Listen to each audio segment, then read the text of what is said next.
Hello అందరికీ welcome back to our YouTube channel. ఈరోజు నేను చేయబోతున్న రెసిపీ వచ్చేసి ఏ మసాలాలు లేకుండా రుచిగా ఉండే ములక్కాయ దోసకాయ టమాటా కర్రీ చేస్తున్నానండి. దానికోసం ముందుగా కావాల్సిన కూరగాయలని అన్నీ ముక్కలుగా కట్ చేసి పెట్టుకున్నాను.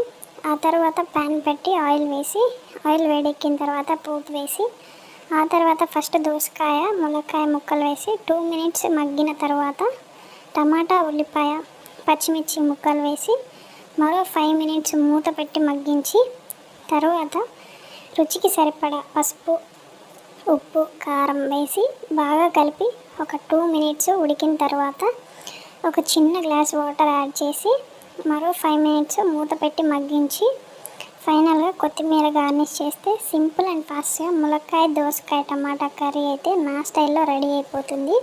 టేస్ట్ అయితే చాలా బాగుంది. ఒకసారి మీరు ట్రై చేయండి. బాయ్.